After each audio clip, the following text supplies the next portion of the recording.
bien, on enchaîne les présentations de qualité. Vraiment très beau message, Marc-Antoine, et je ne peux qu'adhérer. Les associations étudiantes, on en a besoin et elles font tout ce qu'elles peuvent. Et engagez-vous, s'il vous plaît. Le call to action est fini. On va terminer notre soirée avec la 4e présentation de ce soir, et non la moindre, qui va être donnée par Gabriel Duguay. Gabriel Duguay représente le comité intersectoriel étudiant, qui est un comité consultatif du conseil d'administration du Fonds de recherche du Québec. Donc encore un comité étudiant qui peut faire des choses et qui a du pouvoir et des possibilités d'action. Il propose des stratégies pour soutenir la réussite, le bien-être et le rayonnement de la relève en recherche, en abordant des enjeux sociaux et en créant des liens avec divers acteurs du milieu.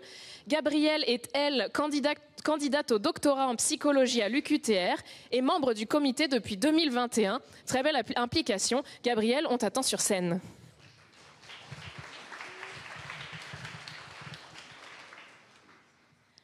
Bonsoir à toutes et à tous. Ça me fait plaisir d'être avec vous aujourd'hui, de vous partager le fruit de notre travail en tant que comité depuis plusieurs années déjà. On m'a présenté, je m'appelle Gabrielle, mais je me présente aujourd'hui avec mon chapeau FRQ. Je représente le travail de 12 membres de la relève en recherche étudiante au Québec, de parcours diversifiés, de domaines tout aussi diversifiés. Donc, j'espère que ça vous passionnera autant que moi. Aujourd'hui, ma présentation s'intitule « Relève en recherche au bout du rouleau. Pourquoi donc ?»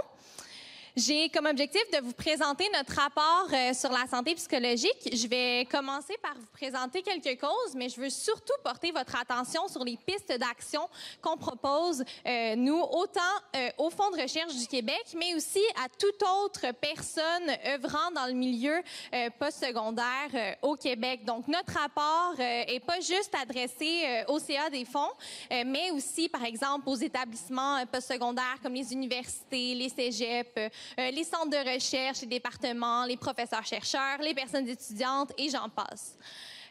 Voilà. Je sais pas pour vous, mais personnellement, mon propre parcours en recherche, on peut faire quelques parallèles avec les jeux vidéo.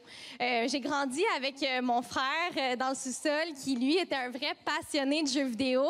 Il était vraiment emballé là, quand il recevait un nouveau jeu. Il avait donc bien hâte de pouvoir tester toutes sortes de niveaux, de se transformer en un magicien ou encore un super-héros super fort, puis de combattre toutes sortes de méchants.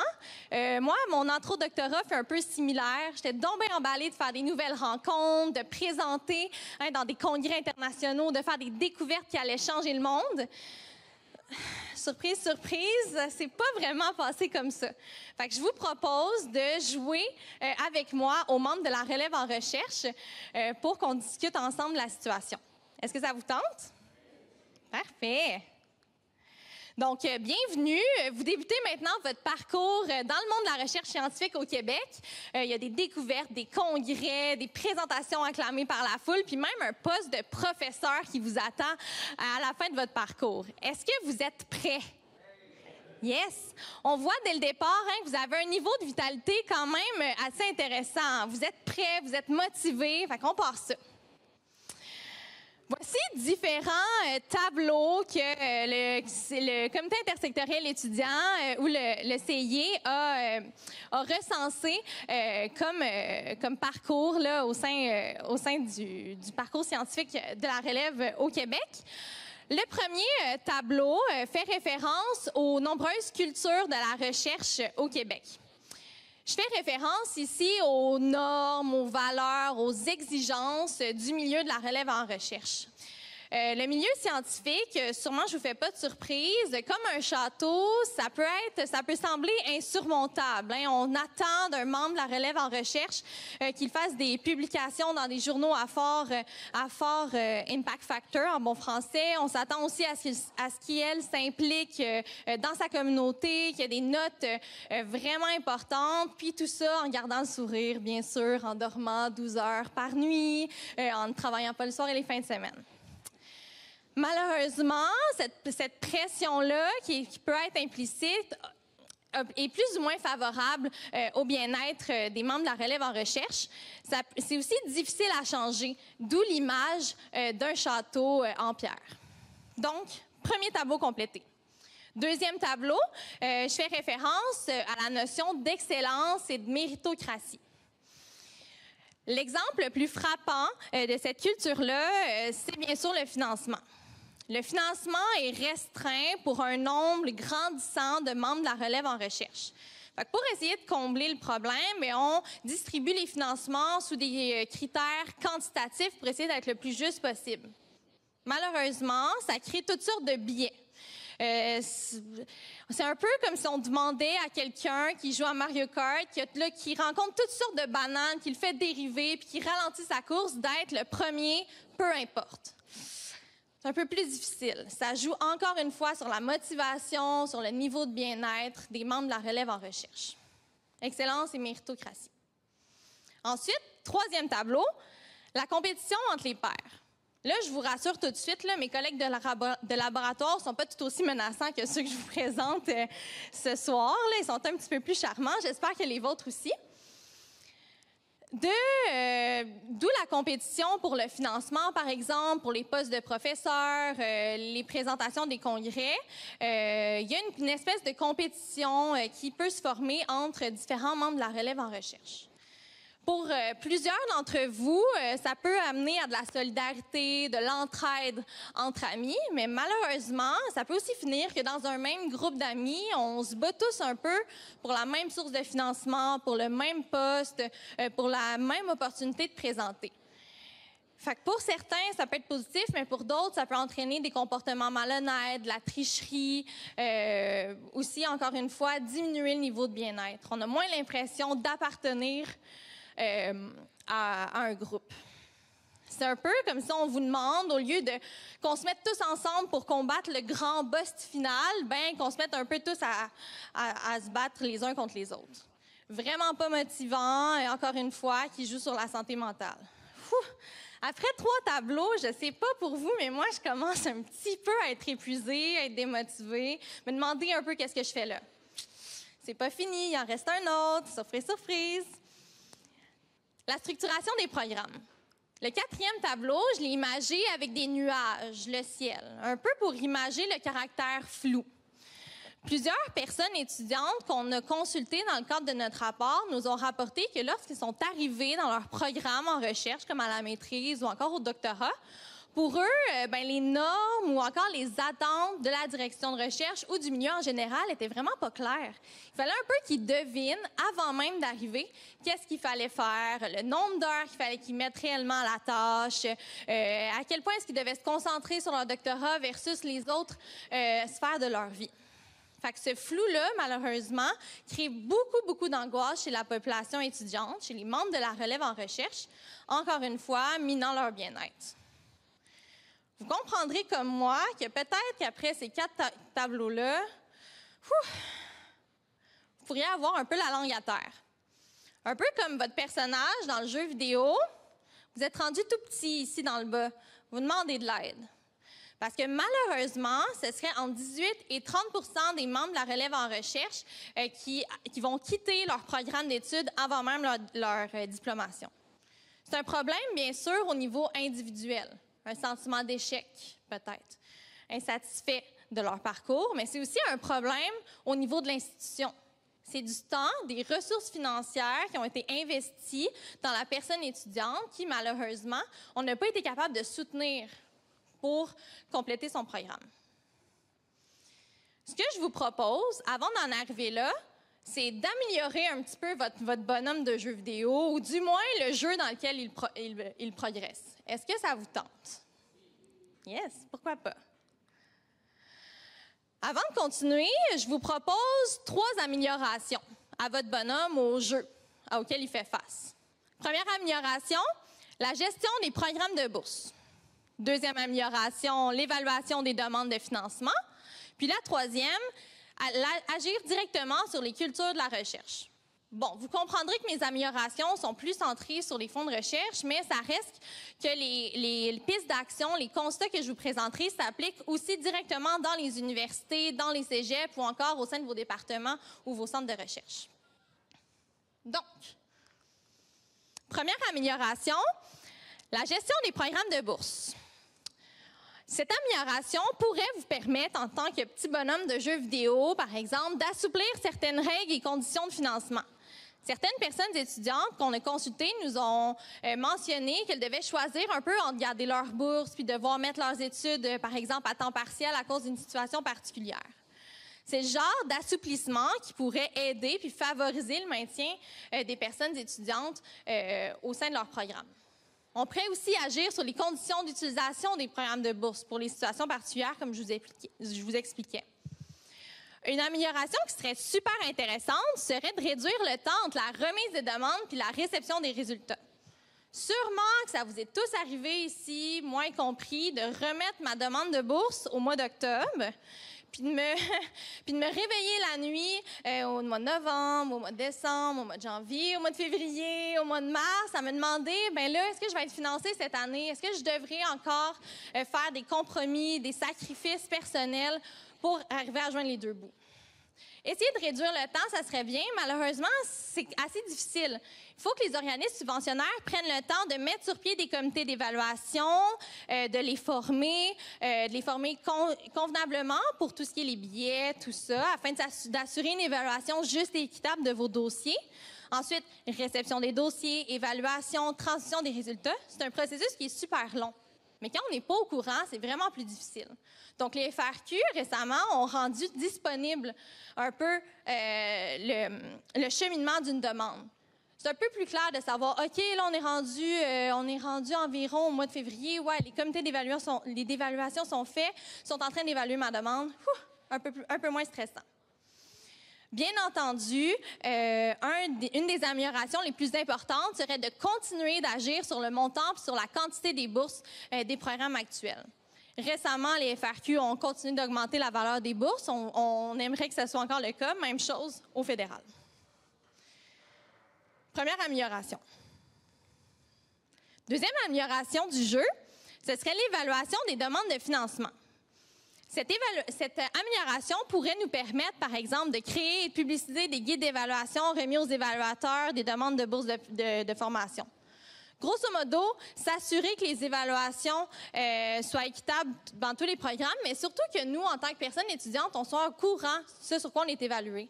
Comme quand on fait des travaux de session, quand on reçoit la grille de consigne, mais on reçoit aussi ce sur quoi on est évalué. Pourquoi est-ce que dans les demandes de financement, on ne pourrait pas faire quelque chose de similaire? Ensuite, on pourrait valoriser davantage les critères d'évaluation qualitatifs plutôt que quantitatifs. Grosso modo, de permettre à des profils diversifiés de rayonner davantage. Parce que peut-être que c'est le cas d'entre vous, mais certaines personnes ont eu un parcours tout autre avant d'arriver en recherche. Ce parcours-là est tout aussi pertinent dans votre future carrière de chercheur. C'est peut-être même la raison pourquoi vous êtes ici aujourd'hui. Peut-être que dans certaines demandes traditionnelles, c'est plus difficile pour vous de faire ressortir ce côté-là. Donc, en mettant de l'avant des critères plus qualitatifs, ça permettrait de faire sortir ce côté-là de votre parcours. Voilà. Pour ce qui est de la troisième amélioration, cette amélioration sur la culture de la recherche donc, pourrait nous permettre, par exemple, de mettre en lumière certains comportements malsains qui peuvent engendrer une culture de performance. Si on n'en parle pas, les choses ne changeront pas. Alors, pourquoi pas, par exemple, avec les travaux de l'OSME, la station SME, il y a vraiment un vent de changement en ce moment. Donc, on propose de continuer à travailler en ce sens-là. Ensuite, on propose aussi de continuer d'encourager l'acquisition de compétences transversales et transposables qui ne sont pas directement liées à la recherche. Personnellement, j'ai développé tout au long de mon parcours doctoral des compétences en communication, en vulgarisation, en gestion de projet, qui m'aident vraiment autant dans ma recherche, dans ma vie personnelle, puis dans ma future vie professionnelle. Peut-être que des demandes de financement ou encore des attentes du milieu plus traditionnel seraient en contradiction avec ce genre de compétences. Alors, continuons de mettre de l'avant ce genre de compétences-là, qui d'ailleurs, c'est vraiment une piste d'action qui est en émergence, autant avec toutes les offres de formation variées que l'ACFAS propose et les programmes de financement, comme Julien vous parlait tout à l'heure, Regard ODD ou encore Dialogue. On essaie de former des chercheurs ou des personnes la relève en recherche avec une boîte d'outils beaucoup plus complète et variée pour vous assurer une bonne entrée dans le marché du travail. On parle aussi, dans cette amélioration, d'améliorer les compétences d'encadrement du corps professoral. Parce que la relation avec la direction de la recherche, les études l'ont prouvé, c'est vraiment central aussi au niveau du bien-être des personnes étudiantes en recherche. Ça peut être aussi un facteur fragilisant pour certains qui, malheureusement, ne reçoivent pas le soutien dont ils ont besoin. Donc, on propose que peut-être que les professeurs-chercheurs aient une formation minimale en pédagogie ou du moins de leur offrir des outils pour y arriver.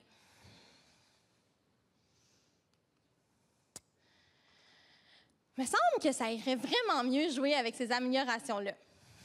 Qu'est-ce que vous en pensez? Ouais, hein? Donc, pourquoi pas, un peu comme dans la vie, s'assurer d'être bien entouré pour mettre à terme les projets qui nous intéressent, puis aussi s'assurer que nos joueurs soient diversifiés puis soutenus, puis peut-être qu'on aura un meilleur jeu ou un meilleur monde. Qui sait? Un gros merci.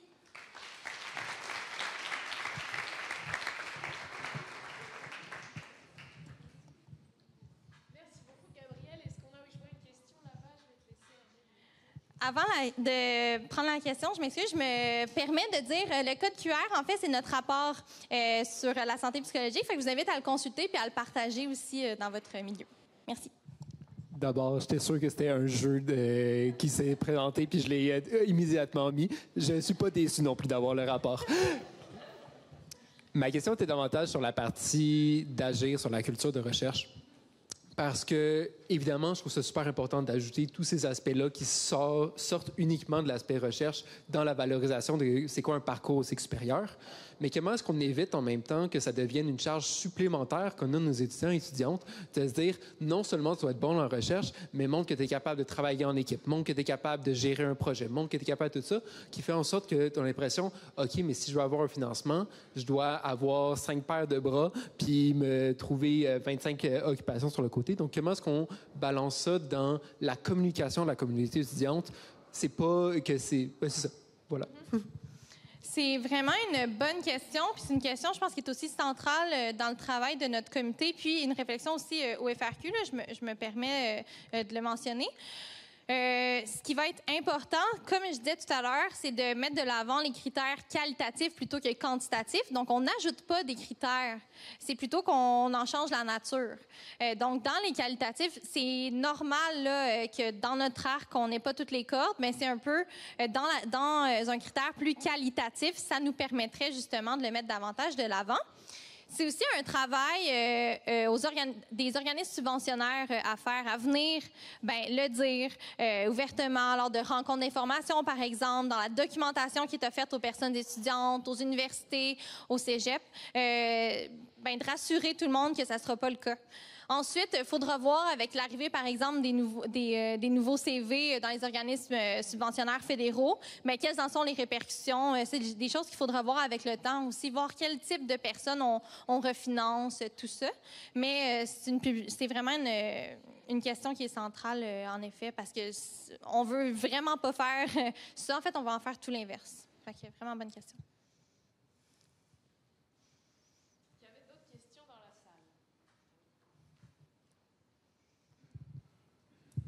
Merci. Je suis juste pas sûre s'il n'y a pas eu une petite erreur, parce que j'ai cru comprendre, puis j'ai peut-être mal compris, que le CRSH, Conseil de recherche, lui, contrairement au FRQ, n'augmentait pas la bourse, mais à ce que je sache, c'est le contraire. C'est le CRSH qui a augmenté la bourse. Oui, en fait, récemment, merci de le préciser, récemment, comme la majoration des bourses là, est entrée, mais les FRQ précédemment au CRSH, IRSC, CRSNG avaient augmenté leur valeur, donc de 17 500 par exemple à 20 000, puis l'organisme fédéral avait augmenté jusqu'à 25 000 par exemple. Fait que le premier élan a été provincial, puis ensuite l'organisme fédéral a emboîté le pas. Donc c'est bien, ils ont fait ce que tu souhaitais. Good. Merci. On a peut-être le temps pour une dernière question de l'auditoire. Oui, j'en vois une ici. C'est le petit sprint de fin de soirée. Merci.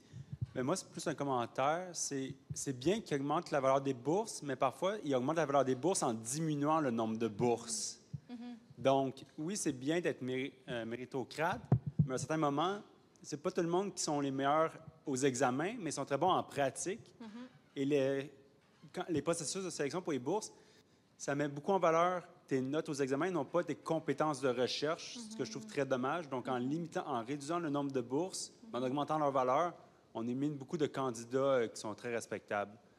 Donc, c'est juste un petit commentaire.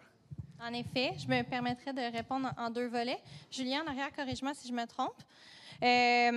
Quand que je vais parler pour le FRQ, je ne connais pas la situation parfaitement au fédéral. OK, excusez, ça a coupé. Pour ce qui est du FRQ, quand ils ont augmenté la valeur, ils ont aussi maintenu le nombre de bourses. Oui, exactement. Ils ont maintenu le nombre de personnes boursières et même... c'est ça. Donc, ça ici, c'est pas arrivé. Par contre, si on continue dans la vague de transformer les critères quantitatifs en critères qualitatifs, c'est exactement ça l'idée derrière. Hein. C'est essayer de mettre de côté les personnes qui cochent toutes les cases, mais plutôt de mieux comprendre le profil de la personne. Quelles sont ses intentions, quelles sont ses compétences, plutôt que est-ce que réellement elle a la cote pour cocher. Quel nombre de publications on le fait, plutôt on regarderait plutôt leur qualité, même chose avec les présentations. Fait que on est dans un changement de culture en ce moment, ça prend du temps, mais en effet, c'est pour ça que c'est nécessaire. Fait que, merci.